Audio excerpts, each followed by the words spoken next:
All right, hello and welcome to another Expert Inside interview. My name is John Golden from SalesPOP, online sales magazine and Pipeliner CRM, joining you as usual from a lovely sunny San Diego. And today I'm delighted to be joined from Iowa. No, not Iowa, Idaho. Maybe Everybody does that it. wrong. I can't believe I have it written down in front of me. From Idaho by Kim Peterson Stone. How you doing, Kim? Doing well, John, doing well. Glad to be here. So I'm not going to make any more comments about the state because I'll probably get it wrong. I'll probably like say, "Oh, Idaho No one potatoes." knows where it is. No one knows. They can't point it out on a map. We just kind of are floating around. We're about 30 minutes from the Oregon border. We're in Oh, okay. Southwest, about 45 minutes from Boise. So we've got mountains, rivers, all kinds of fun things here. Yeah, yeah. And I've actually been to Boise, so yeah, there you go. Yeah. Yeah, and Kim has an extensive experience and following of over 225,000 on LinkedIn and leads Linkability.us, a firm that specializes in leveraging LinkedIn for professionals, companies from startups to Fortune 500s.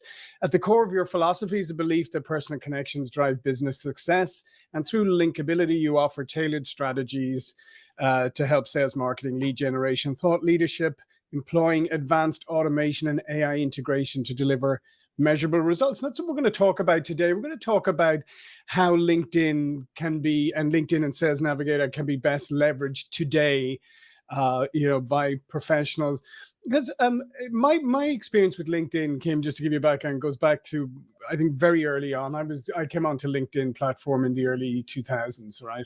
Hmm. Um, and over a period of I don't know how many years, probably up to the financial crisis, you used to get like a few requests, a few connections. There was nothing. It was still very kind of it was kind of very casual, if you like. Then we had the financial crisis came, and suddenly everybody piled onto LinkedIn and then through COVID and all of this, and then virtual and stuff. So LinkedIn has gone through these massive evolutions, but I feel like in some ways, some people like yourself have figured out how to use it in a very effective way. And then a lot of other people have decided it's a new spam platform. Right. So, Right. Exactly. Yeah, yes. I too have been a long time user of LinkedIn, by way of actually having a failed entrepreneurial experience. I owned a medical device firm that failed due to a series of catastrophic events that led to needing to build myself back up again. So I started writing about it, and I started writing about it on LinkedIn prior to the Microsoft purchase. So Right. LinkedIn at that point was very much encouraging, oh my gosh, you're writing things, people are responding, this is fantastic. Editors reached out, hey, continue to write, and that was the reason for the followership build. So it's not Mhm. because I'm so brilliant, it's because timing. And so we've been very good at seeing where things are going. So we launched a newsletter before that was a thing. And so we have 45,000 followers on our newsletter. And people wanted to know how do I do this for myself? And really, when you look at LinkedIn, it's like the Google for business. And it's Mhm. not just generating leads, but it's, hey, I need a partner. I need someone to mentor me. I need someone that might be interested in funding my new venture. Perhaps I do need leads to sell a product, but when you are finding a person with a problem with the person who has the solution, that's phenomenal. And LinkedIn allows you to do that. Now, a lot of people do it incorrectly, where they want to just blast everything to everyone. And I think that's what you're talking about in terms of the spam fest. And that is an absolute negative for sure. And LinkedIn is constantly fighting that war. But if you use it in a Titan laser focused way, it can be really excellent, because the people who are looking to hire you as a speaker, like, gosh, I really need a speaker that's in Mhm. this specific niche, you're not going to go to Google, Right. you're going to go to LinkedIn, right? So if you're properly positioning yourself for whatever it is, the objective that you have, it can be unbelievably powerful. And a lot of times people say, oh, I've got to do content. I've got to do content. That's the big thing, right? Oh, let's just do a bunch of content. Well, if you don't have a network that's filled with the Mhm. people who are interested in what you have to say, you're kind of defeating your purpose. So Yeah. there's a lot of misinformation out there about it as well, for sure. Yeah, I did a podcast a couple of years ago, and they had me on because I had made the statement that if everybody's creating content, then who the heck is reading it? Yeah. And I think that's the point. Is like people kind of got caught up in this thing. I've got to pump out content. Got to pump out content. Uh, Without the thought. So tell me a little bit about what is a more elegant, a better way of viewing and approaching LinkedIn? Because I think the worst feature they ever brought out was the stupid auto, whenever somebody sends you a connection request and Oh, right. and it's lovely personalized and you think, oh, this person has put effort into this, and then you hit accept and then you get boom, sales Yeah. pitch. Right, right, which is the wrong way to do it. Mhm. So I think that we can all agree that email marketing can be effective, commercial Mhm. marketing can be effective, videos can be effective. All of those things can be effective, but not when they're just thrown out there, right? So in terms of an elegant way to approach it, the first thing you really need to do is define what it is you're trying to accomplish. So if it's a job search, for example, you want to make sure that your profile is really tightened up. The keywords are where they need to be. You have a professional photo. You have a headline that tells people all about the value that you're bringing them, right? Not all about you, but how your benefit how your acumen in certain areas can benefit them. And then you're going to want to go above and beyond. You're not just going to want to reply to an ad posting, but you're going to want to connect to the person that is posting, maybe connect to the people within that department. So you're using it as a more intelligent tool. That's on the job search side. On the business side, again, you want to make sure, who are the people that I serve? Who are the people whose problem I'm solving?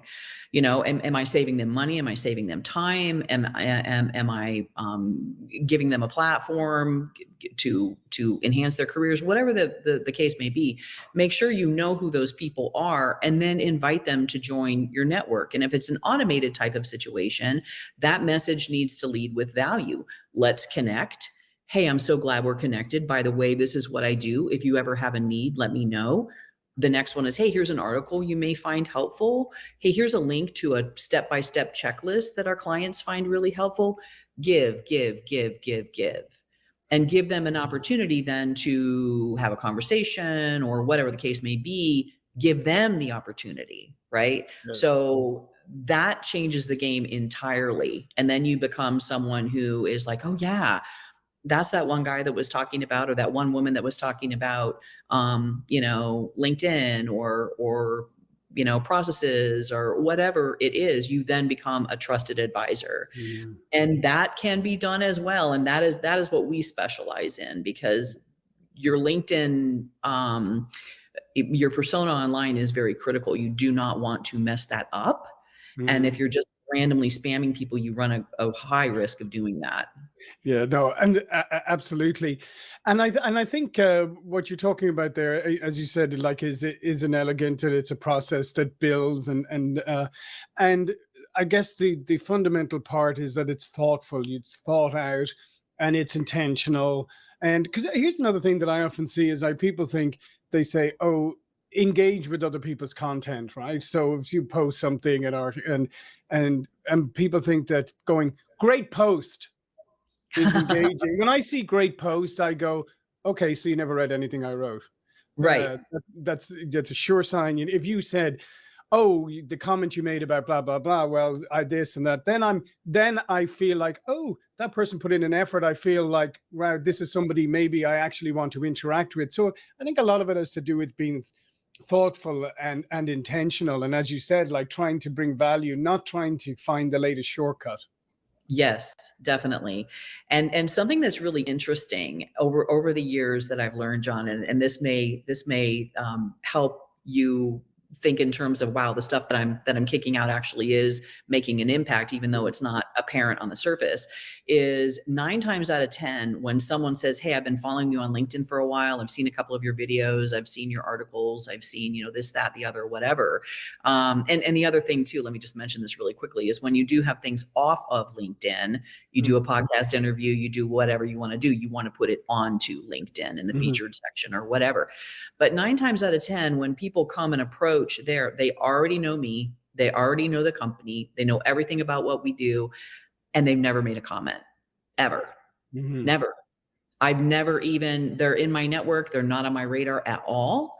But the fact that we're kicking these things out and it's kind of sprinkled out like a, spider Mhm. web of sorts, or little breadcrumbs leading them, when they're ready, they will do that. So all of your body of work is online.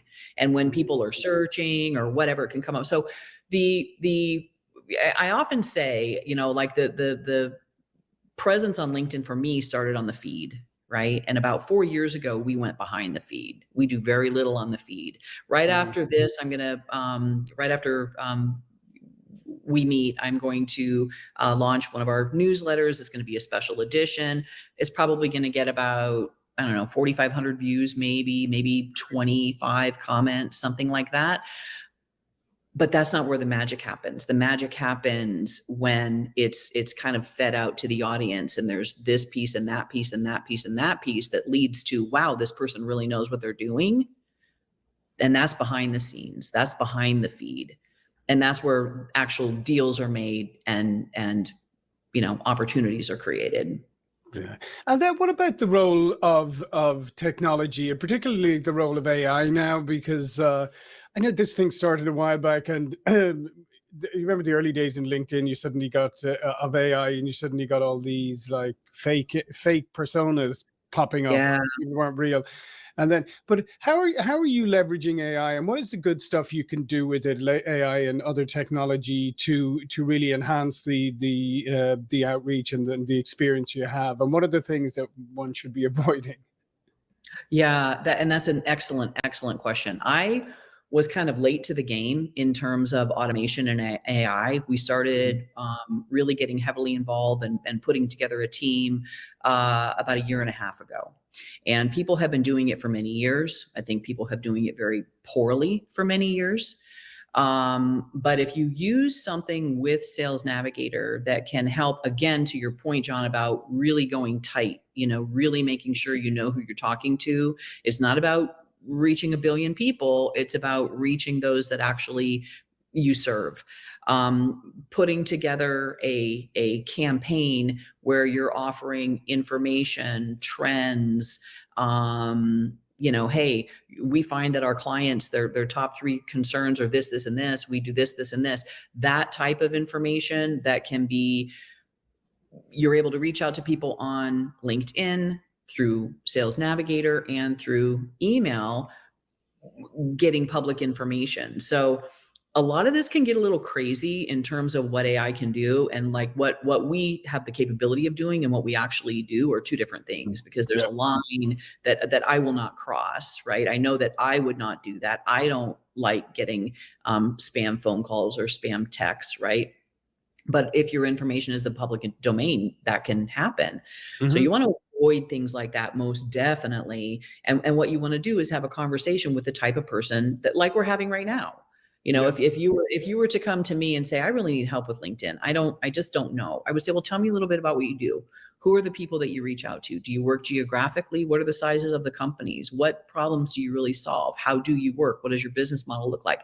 All those things need to come together to then create lists and then create campaign wording. And then what we also do is assess the data, which is unbelievably powerful. And that's the part to me that really sold me. Like, if I don't do this, I will be light years behind someone who is, because Mhm. it enables you to see. And we've been working with clients a lot, like over the past 6 months or so, businesses that used to do well over in this segment, and now that segment's drying up. Okay, well, we better pivot, and we better take a look at what else is out there, and we can run a test campaign and see, are we getting the engagement? How many leads are we getting? What kind of feedback are we getting? So it really is something that is a broader type of approach. You don't just flip a switch and run a campaign. You do a lot of back end work, make sure that you're delivering what you think is good, and then the market's going to give you that feedback, and then you take that and build upon it. Yeah, and part of what you're outlining there is just the patience to do it properly, because I mean, we live in what I call this shortcut culture, when we're bombarded all the time with everything should be easy and instant and this. But what you're talking about, these things take time, and Mhm. often take a little bit longer than you would like if you're going to do it properly. And I think that's sometimes that's a little counterintuitive to people today because they think about instant results and all the time.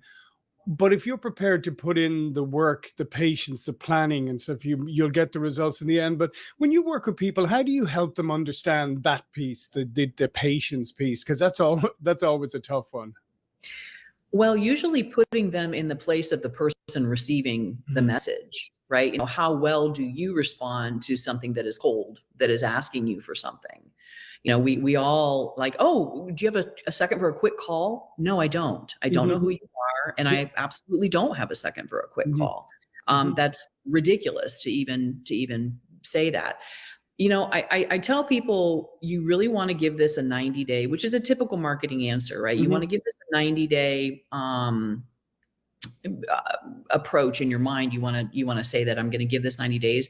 Really, if it's done well, within 30 to 45 days, you're going to be able to see. You're going to be able to see what's going on. Uh, are we getting a response? And certainly in different industries, it's different. I'll give you an example. We have a client in SEO web page creation. Mhm. People do that, right? A lot of people do that. Okay, well, let's take a look at maybe going after a sector Yeah. that people don't normally go after. Well, it's taken off like wildfire, right? The services industry is very so going tighter. So I tell people give it 90 days. Don't do this unless you have something in your business model where you could back it up with cash, right? We need to be able to say, okay, I'm spending this much a month, I'm getting these many leads, and I'm closing these many sales, right? Mhm. After that 90-day period, then it really is easy to do the math. But prior to that, you really do need to take into consideration that it is a process. Something else though is momentum eventually catches up and it starts to really go like a Ferris wheel or anything, you know, priming a pump, because you're generally pulling in like 250 prospects into your network every month.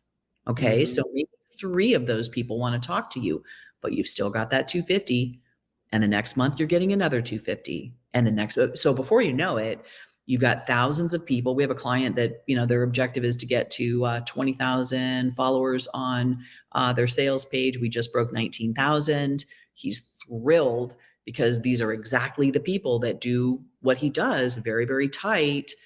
But now he has all of those people in, Mhm. you know, following him. So there's that you really have to take a look at. What you're building from a foundational standpoint over time is unbelievably powerful.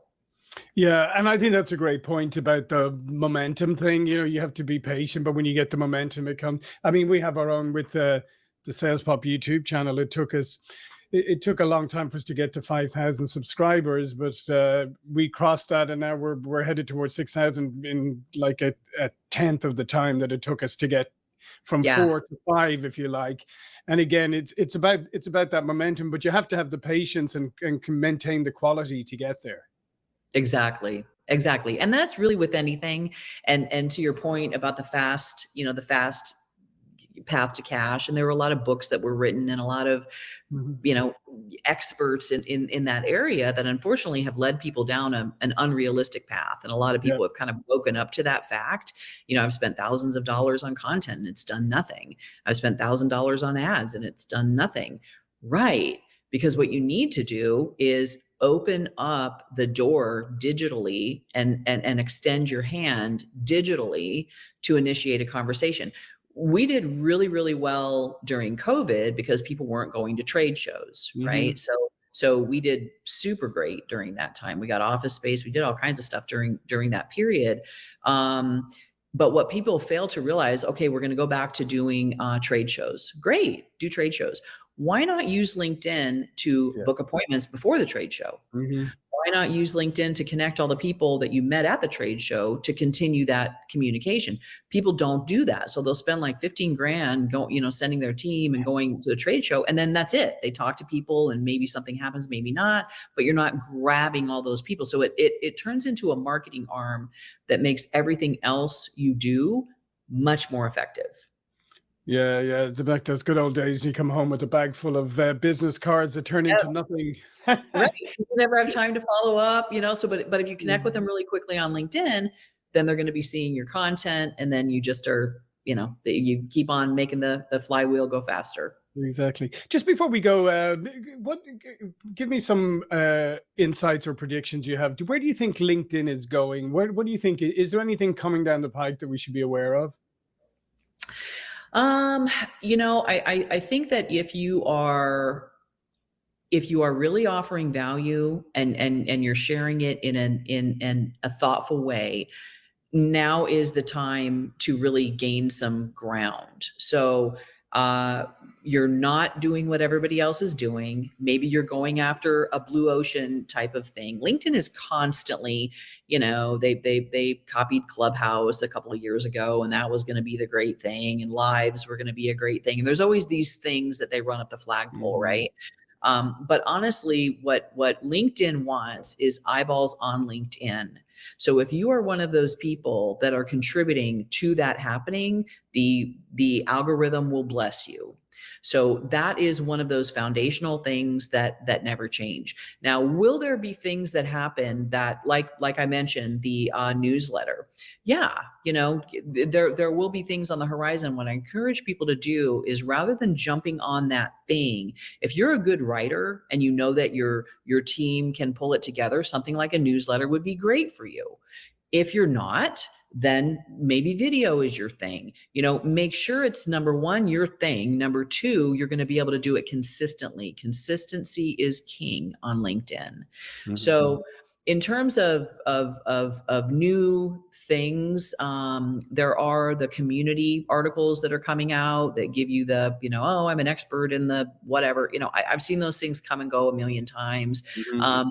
And I would not encourage people to spend an inordinate amount of time doing things like that. But again, if it's something that's quick, that's easy for you, and you could do it consistently, do it. But it really makes sense to do those foundational things in having as many of these types of conversations as you can. And that only comes from connecting with, researching, and inviting those conversations to take place. Exactly, doing and putting in the hard yards, as we said, as we would say at the beginning. Well, listen, Kim, this is great. All of Kim's information will be below this video. But before we go, please do tell people a little bit more about you and your business. Well, we've been in business for 7 years. There are 7 of us, and we all work remotely. I'm in my home today, obviously, but we do have an office where 2 of us get together. We're in Idaho and Colorado.